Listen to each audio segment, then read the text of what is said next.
பாபநாசம் திரைப்பட பாணியில் கணவரை கொன்று வீட்டிற்குள்ளேயே புதைத்துவிட்டு மனைவி நாடகமாடிய சம்பவம் மகாராஷ்டிராவை உலுக்கியுள்ளது.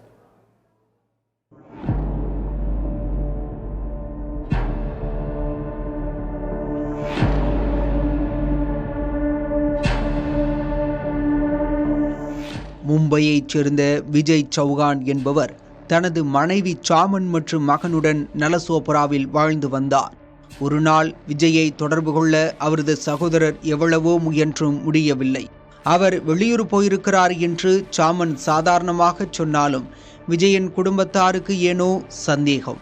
சாமன் வீட்டில் இல்லாத ஒரு சமயம் விஜயின் குடும்பத்தினர் பூட்டை உடைத்து உள்ளே சென்று பார்த்தனர். வீட்டில் பெரிய மாற்றம் ஏதும் இல்லை.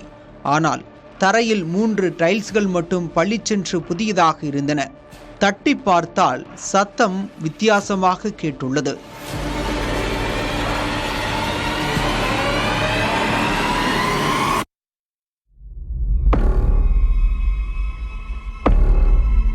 பின்னர் கீழே ஏதோ பள்ளம் இருப்பது தெரிய வந்தது. உடனே போலீசாருக்கு தகவல் கொடுத்தனர்.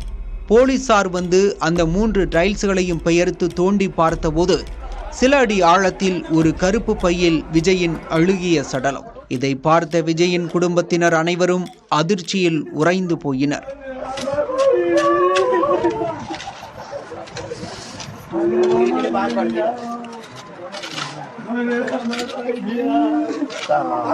உடனே சாமனை பிடித்து காவல்துறை விசாரித்துள்ளது. அப்போதுதான் திடுக்கிடும் தகவல்கள் வெளியாகின.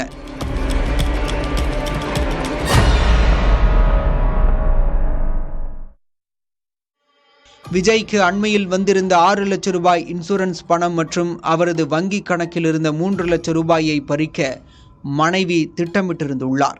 இதனால் பக்கத்து வீட்டில் வசிக்கும் தனது ஆண் நண்பருடன் சேர்ந்து விஜயை கொலை செய்துள்ளார். பின்னர் வீட்டிற்குள்ளேயே 3.5 அடி ஆழத்தில் பள்ளம் தோண்டி கொலை செய்யப்பட்ட விஜயின் சடலத்தை ஒரு கருப்பு பிளாஸ்டிக் பையில் சுற்றி புதைத்துள்ளனர். கொலை நடந்தது வெளியே தெரியாமல் இருக்க பாபநாசம் திரைப்படத்தில் வருவது போல அந்த பள்ளத்தின் மீது டைல்ஸ் ஓட்டிய அதிர்ச்சி விபரமும் போலீசார் விசாரணையில் தெரிய வந்தது. த்ரில்லர் பட கதையை மிஞ்சும் அளவிற்கு யதார்த்தத்தில் நடந்திருப்பது நாடு முழுவதும் அதிர்ச்சியை ஏற்படுத்தியுள்ளது.